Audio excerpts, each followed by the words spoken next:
10 pass કરીને ધોરણ 11માં પ્રવેશ મેળવ્યો તે બદલ ખૂબ ખૂબ અભિનંદન. હવે આજે આપણે વાત કરીશું ધોરણ 11 કોમર્સમાં. તો ધોરણ 11 કોમર્સ એટલે સામાન્ય પ્રવાહમાં જોવા જઈએ તો બધા જ સબ્જેક્ટો હાર્ડ છે જ, તેમ છતાં પણ એકાઉન્ટ અને સ્ટેટ આ બે એવા સબ્જેક્ટ છે કે જેને કોમર્સમાં બહુ જ મહત્ત્વ આપવામાં આવે છે. એકાઉન્ટ એ તમારા માટે એકદમ નવો સબ્જેક્ટ છે, પરંતુ આંકડાશાસ્ત્ર સ્ટેટ જે આપણે 10મામાં આની બેઝિક માહિતી મેળવી ચૂક્યા છે, એટલે આપણને આમાં કોઈ તકલીફ પડશે નહીં. છતાં પણ આમાં ઘણું બધું નવું શીખવાનું છે, રેગ્યુલર મહેનત કરવાની. 11મું એ આપણા માટે 12માનો એક પાયો છે, એટલે 11મું પાકું હશે તો 12મામાં ક્યાંય તકલીફ પડશે નહીં.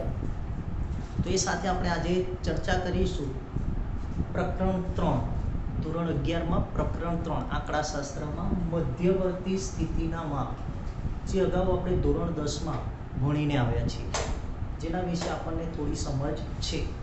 એમાં ચેપ્ટરની વાત કરીએ છીએ કે મધ્યવર્તી સ્થિતિના માપ. તેમાં મધ્યવર્તી સ્થિતિનું માપ શું છે? તો અહીંયા છે કે જે કેન્દ્રિત કિંમતની આસપાસ ચલની કિંમતો સંકલિત થાય છે તે કિંમતને મધ્યવર્તી સ્થિતિનું શું કહેવામાં આવે છે? માપ કહેવામાં આવે છે. એટલે શું થતી હોય? કિંમતો સંકલિત થતી હોય. એટલે જે કેન્દ્રીય કિંમતની આસપાસ ચલની કિંમતો સંકલિત થાય છે તે કિંમતને મધ્યવર્તી સ્થિતિનું શું કહેવામાં આવે છે? માપ કહેવામાં આવે છે. હવે આ મધ્યવર્તી સ્થિતિના મુખ્ય 4 માપ છે. આપણે 4 માપ વિશે અભ્યાસ કરવાનો છે. કેટલા મધ્યવર્તી? આ 4 માપમાંથી આપણે 3 માપ શીખી ગયા છીએ. કેટલા? 10મામાં 3 માપ, મધ્યક, મધ્યસ્થ ને બહુલક. એના સિવાય એક વધારાનું માપ છે જે આપણે શીખવાનું છે આમાં. તો મધ્યવર્તી સ્થિતિના મુખ્ય 4 માપો કયા કયા છે? તેમાં પહેલું આપણે ભણીશું, નંબર 1 આવશે સમાંતર મધ્યક, અથવા એને કહેવામાં આવે છે ખાલી મધ્યક, સાદો મધ્યક. પહેલું આવશે આપણે સમાંતર મધ્યક. બીજું શીખીશું આની અંદર ગુણોત્તર મધ્યક, જે આપણા માટે નવું છે. ત્રીજું શીખીશું આપણે મધ્યસ્થ, ચતુર્થકો, દશાંશકો અને શતાંશકો. આ પણ આપણા માટે નવું છે. મધ્યસ્થ આપણે જોઈને આવ્યા છીએ. અને ચોથું માપ આવશે આપણે બહુલક. શું હશે? બહુલક. તો આમાંથી પ્રશ્ન પૂછાઈ શકે 1 માર્ક્સમાં, ટૂંકા પ્રશ્નોમાં, કે મધ્યવર્તી સ્થિતિના મુખ્ય માપ. તો મધ્યવર્તી સ્થિતિના મુખ્ય 4 માપ: સમાંતર મધ્યક, ગુણોત્તર મધ્યક, મધ્યસ્થ, ચતુર્થક, દશાંશકો, શતાંશકો, અને ચોથું આવશે બહુલક. તો આજે આપણે વાત કરીશું સમાંતર મધ્યક વિશે. કોના વિશે? સમાંતર મધ્યક વિશે. તો નંબર 1, સમાંતર મધ્યક અથવા મધ્યક. તો મધ્યકની વ્યાખ્યા ખ્યાલ છે કોઈને? મધ્યક કોને કહેવાય? આપણી સાદી ભાષામાં આપણે વાત કરતા હતા મધ્યક એટલે કે આપેલ અવલોકનોના સરવાળાને આપેલ અવલોકનોની સંખ્યા વડે ભાગવામાં આવે તો જે માપ મળે તે આપણા માટે શું બનતું હતું? મધ્યક. તો એ જ વ્યાખ્યા અહીં આપણે લખવાની છે મધ્યકની. તો લખીશું મધ્યક. તો મધ્યક એટલે શું? તો આપેલ અવલોકનોના સરવાળાને આપેલ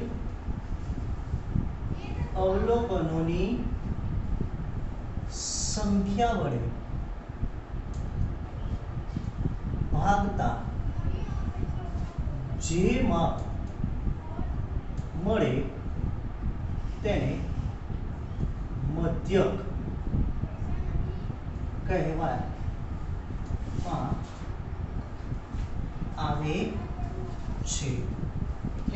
અવલોકનો આપ્યા હોય એનો આપણે શું લેતા હતા? સરવાળો. આ અવલોકનોના સરવાળાને અવલોકનોની સંખ્યા વડે ભાગતા હતા એટલે શું મળતું હતું? મધ્યક. તો આ મધ્યકની વ્યાખ્યા છે, જેને સંકેતમાં શાના વડે દર્શાવતા હતા? શાના વડે? x બાર વડે દર્શાવવામાં આવે છે. શાના વડે દર્શાવવામાં આવે છે? x બાર. તો હવે સમાંતર મધ્યક શોધવા માટેના અલગ અલગ સૂત્રો આવશે. તો હવે માહિતી આપેલી હશે તમને પ્રથમમાં, એ માહિતી બે પ્રકારની હશે. તો સૌથી પહેલા દાખલો ગણવા માટે આપણને જે દાખલો આપ્યો છે એ દાખલામાં આપેલી માહિતી કયા પ્રકારની છે એ ઓળખતા આવડવું જોઈએ. તો પહેલા માહિતી વિશે સમજૂતી મેળવીશું. તો માહિતી બે પ્રકારની છે. એક આવે અવર્ગીકૃત માહિતી અને બીજી મળશે વર્ગીકૃત માહિતી. હવે વર્ગીકૃત માહિતીમાં પાછા બે પ્રકાર પડે છે. એક અસતત આવૃત્તિ વિતરણ અને બીજું સતત આવૃત્તિ વિતરણ. એટલે માહિતીના મુખ્ય કેટલા પ્રકાર? બે. પહેલું આવશે અવર્ગીકૃત માહિતી અને બીજું આવશે વર્ગીકૃત માહિતી. તો પહેલા આપણે અવર્ગીકૃત માહિતી વિશે સમજ મેળવીશું અને એ અવર્ગીકૃત માહિતીના મધ્યક શોધવાના સૂત્રો જોઈશું. તો એમાં પહેલું નંબર આવશે નંબર 1,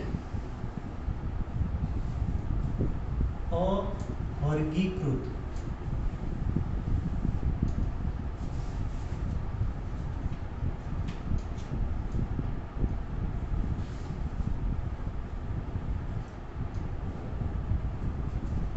તો અવર્ગીકૃત માહિતી એટલે અવર્ગીકૃત માહિતી કોને કહેવામાં આવે?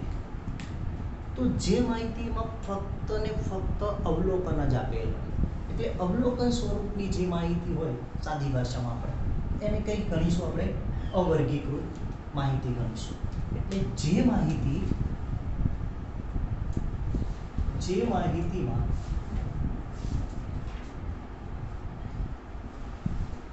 ફક્ત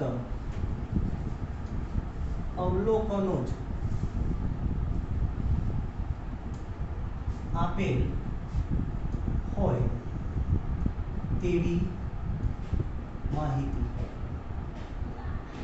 એટલે જે માહિતીમાં ફક્ત અવલોકનો જ હોય એને આપણે કેવી ગણીશું? અવર્ગીકૃત માહિતી. હવે અવર્ગીકૃત માહિતી આપેલી છે એનો મધ્યક શોધવાના સૂત્રો.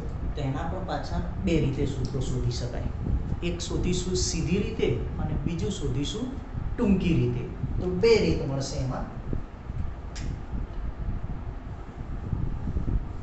એક જોઈશું સીધી રીતે અને બીજું જોઈશું ટૂંકી રીતે.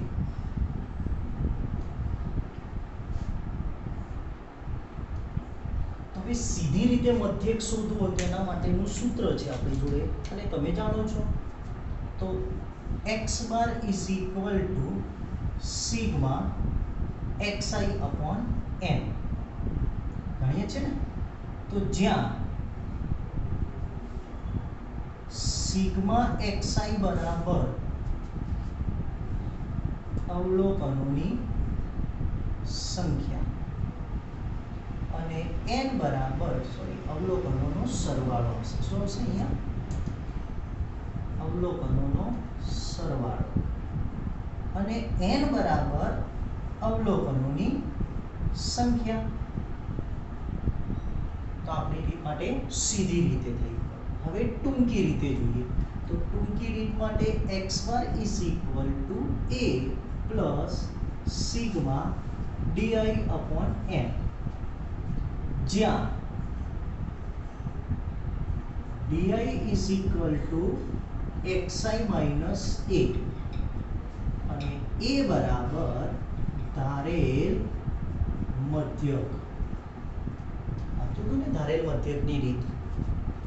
તો એ મતલબ કે તમને જે અવલોકનો આપ્યા છે એમાંથી કોઈ પણ એક કિંમતને એ ધારી લેવાની અને એના પરથી તમારે di ની કિંમત શોધવાની. તો જ્યારે દાખલો ગણવાનો થાય ત્યારે એની ફોર્મેટ આ રીતની બનશે.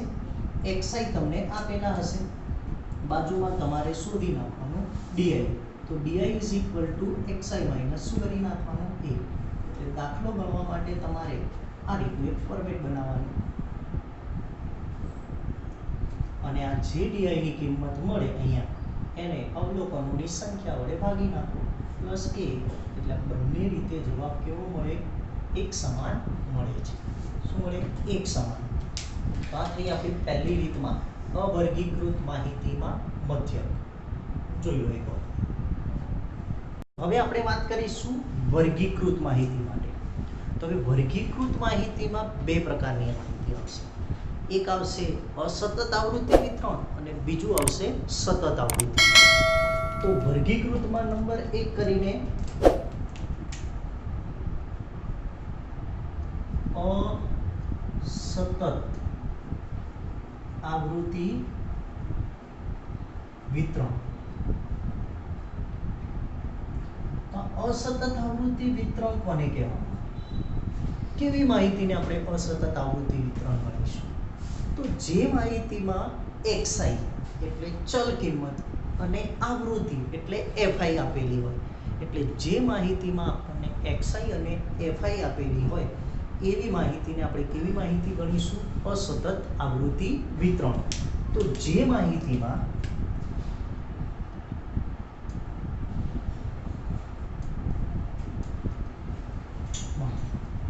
ચલ એટલે xi અને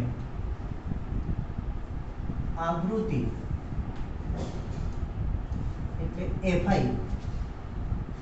આપેલ હોય તેવી માહિતી.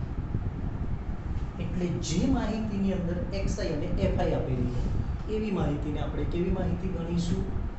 અસતત આવૃત્તિ વિતરણ.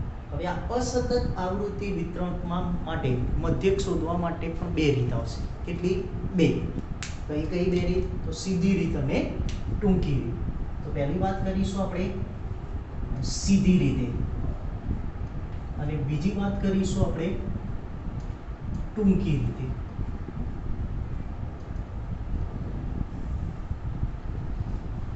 તો અહીંયા વાત કરીએ સીધી રીતે મધ્યક શોધવા માટે. તો સૂત્ર આવશે એનું x bar is equal to sigma fi xi upon n. શું આવશે? x bar is equal to sigma fi xi upon n. જ્યાં અહીંયા બદલાશે જ્યાં n બરાબર કુલ આવૃત્તિ, એટલે આપણા માટે કહી શકાય તો સિગ્મા fi, એટલે જે આવૃત્તિ આપી હોય એના ટોટલને આપણે શું ગણીશું? અહીંયા n. જ્યારે અવર્ગીકૃત માહિતીમાં n બરાબર આપણે શું લીધું? અવલોકનોની સંખ્યા. હવે આ રીતે તમારે દાખલો ગણવો હોય તો એની ફોર્મેટ કઈ રીતે બનાવવાની? તેની ફોર્મેટ માટે આવશે તમને માહિતીમાં xi અને fi આપી દીધેલું હશે. અહીંયા આપણે શોધવાનું શું આવશે? fi xi. એટલે fi અને xi નો ગુણાકાર કરીશું એટલે આપણને મળશે અહીંયા fi xi. એટલે આ રીતનું તમારે દાખલા માટે ફોર્મેટ બનશે. આ fi xi નું ટોટલ એટલે આપણા માટે સિગ્મા fi xi થશે અને fi નું ટોટલ એ આપણા માટે n, એટલે સિગ્મા fi બરાબર આપણે શું ગણી શકીએ? n ગણી શકીએ. તો જ્યારે અસતત આવૃત્તિ વિતરણ આપેલું હોય ત્યારે દાખલા ગણવા માટે આ રીતનું ફોર્મેટ બનાવવાનું. બે આપેલું હોય, એક જ કિંમત તમારે શોધવાની આવે fi xi. હવે એ જ રીતે વાત કરીએ ટૂંકી રીતમાં. તો ટૂંકી રીતે શોધવું હોય તો એનું સૂત્ર છે x bar is equal to a plus sigma fi di upon n. શું હશે અહીંયા? x bar is equal to a plus sigma fi di upon n. જ્યાં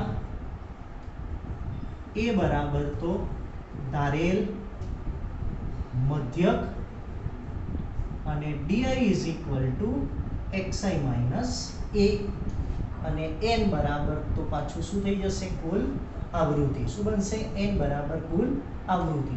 હવે જ્યારે ટૂંકી રીતે ગણવું છે તો ફોર્મેટ કઈ રીતે બનાવવાનું દાખલા ગણવા માટેનું? તો અહીંયા આપણને xi અને fi તો આપેલી જ હશે માહિતીમાં, આપેલી હશે ને? એની બાજુમાં હવે આપણે શોધવાનું પહેલા ડી. શું શોધવાનું? તો D is equal to X I minus A. અને એની બાજુમાં હજી આપણે શું શોધવું પડશે?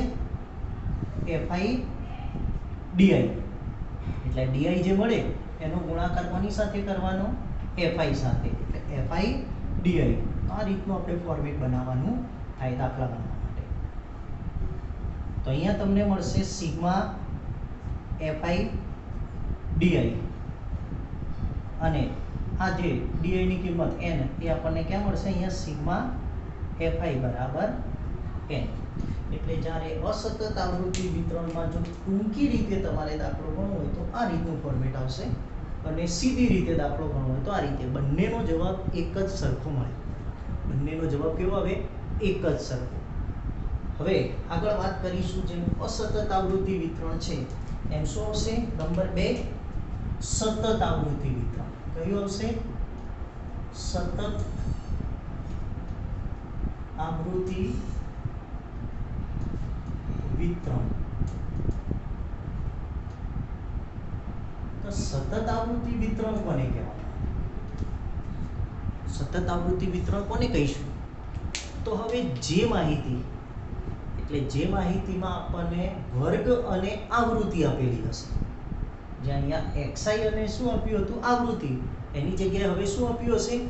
વર્ગ અને આવૃત્તિ આપેલી હોય તો તેવી માહિતીને આપણે કેવી માહિતી ગણી લઈશું? સતત આવૃત્તિ વિતરણ. તો સતત આવૃત્તિ વિતરણમાં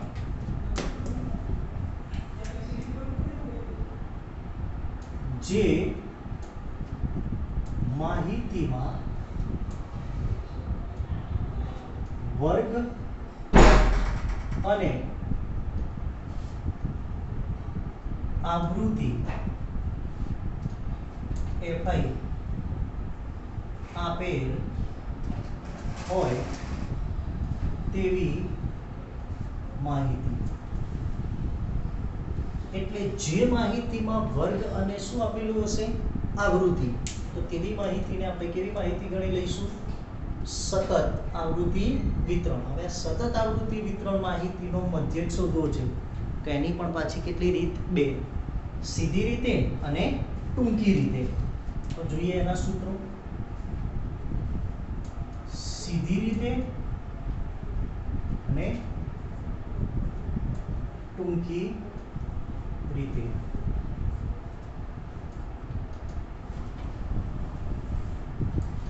તો હવે પહેલું જોઈએ સીધી રીતે. તો સેમ જ સીધી રીતે પણ આગળ જોયું એ પ્રમાણે જેમ અસતત આવૃત્તિ વિતરણમાં સીધી રીતે શોધવાનું સૂત્ર છે ને x બાર, સેમ સૂત્ર આમાં આ જ રહેશે. x bar is equal to sigma fi xi upon n. અને જ્યાં n બરાબર કુલ આવૃત્તિ છે. પણ અહીંયા દાખલામાં ફોર્મેટ થોડું ચેન્જ થશે. હવે આપણને માહિતીમાં શું આપ્યું છે ફોર્મેટમાં? તો આપણને આપ્યો હશે વર્ગ, બીજું શું આપ્યું હશે? આવૃત્તિ એટલે fi. આવી માહિતી આપેલી હશે. આવી માહિતી આપી હોય એને શું કહીશું આપણે? સતત આવૃત્તિ વિતરણ. તો હવે મારે પહેલું શું શોધવું છે? xi. એટલે પહેલા અહીંયા તમારે xi એટલે આને કહેવામાં આવે વર્ગની મધ્ય કિંમત. શું કહેવામાં આવે અહીંયા? વર્ગની મધ્ય કિંમત. એટલે આ જે વર્ગ આપ્યો હોય ને એની મધ્ય કિંમત શોધવાની. તો મધ્ય કિંમત એટલે શું? તો વર્ગની 2 સીમાઓ આવે, અધર સીમા અને ઉધ્વ સીમા. તો અધર સીમા અને ઉધ્વ સીમાના સરવાળાને 2 વડે ભાગતા જે કિંમત મળે તે વર્ગની શું કહેવામાં આવે? મધ્ય કિંમત. એટલે સૌથી પહેલા દરેક વર્ગની મધ્ય કિંમત એ આપણા માટે xi બની જશે. અને હવે xi ગુણ્યા શું કરી નાખવાનું? fi xi. એટલે દાખલો ગણવા માટે આ રીતનું તમારે ફોર્મેટ આવશે. અહીંયા મળશે તમને સિગ્મા fi xi અને આ આવશે આપણા માટે સિગ્મા fi એટલે આપણા માટે n. એટલે સતત આવૃત્તિ વિતરણમાં સીધી રીતે. હવે ટૂંકી રીતમાં વાત કરીએ તો ટૂંકી રીતમાં સૂત્ર બદલાશે પેલા કરતા. અહીંયા આવશે આપણી જોડે x bar is equal two a plus sigma fi di upon n गुણ્યા શું લેવાનું c। તો અહીંયા a બરાબર ધારેલ મધ્યક, n બરાબર કુલ આવૃત્તિ અને c બરાબર, તો અહીંયા જ્યાં c બરાબર આપણે લેવું છે તો વર્ગ લંબાઈ, એટલે જે વર્ગની વર્ગ લંબાઈ આપી હોય ને એ, તો વર્ગની વર્ગ લંબાઈ શોધવી હોય તો એની ઉર્ધ્વ સીમામાંથી અધર સીમા માઈનસ કરવાની, એટલે મોટી સીમામાંથી નાની સીમા માઈનસ કરીએ એટલે આપણને શું મળશે એની વર્ગ લંબાઈ। તો હવે આ રીતે ટૂંકી રીતે દાખલો ગણવો હોય તો ફોર્મેટ એનું શું બનશે, તો અહીંયા આપણને આપેલું હશે વર્ગ, અહીંયા આપ્યું હશે fi, તો સૌથી પહેલા આપણે શું શોધી નાખવાનું, આમાં શોધ્યું જ પ્રમાણે xi મળી જાય એના પછી આપણે શોધવું પડશે di। તો અહીંયા ધ્યાન આપજો, di ઇઝ ઇક્વલ ટુ શું થઈ જશે xi માઈનસ a ભાગ્યા શું લેવું પડશે c। તો અહીંયા તમારે લખવું હોય તો લખી શકાય કે જ્યાં di is equal two xi minus a upon c। આ di ની કિંમત મળી જાય એના પછી આપણે સીધું શું શોધી નાખવાનું fi di। તો આ રીતનું તમારું ફોર્મેટ બનશે। આના માટે સતત આવૃત્તિ વિતરણમાં ટૂંકી રીતે દાખલો ગણવો હોય તો વર્ગ આપ્યો હશે, fi આપ્યો હશે, એના પરથી xi શોધી નાખવાની, xi પરથી di is equal two xi minus a upon c અને fi di। આ રીતે તમને અહીંયા ફોર્મેટ મળશે। ઓકે, ખબર પડી ગઈ। હવે વાત કરીએ થોડું સતત આવૃત્તિ વિતરણમાં। તો સતત આવૃત્તિ વિતરણમાં જે વર્ગ આપેલા છે ને એ વર્ગ બે પ્રકારના આવે પાછા, એક નિવારક વર્ગ આવશે અને એક અનિવારક વર્ગ આવશે, જેના વિશે આપણે આગળ ચર્ચા કરીશું જ્યારે આવશે ત્યારે। ઓકે, એક સ્ક્રીનશોટ લઈ લો।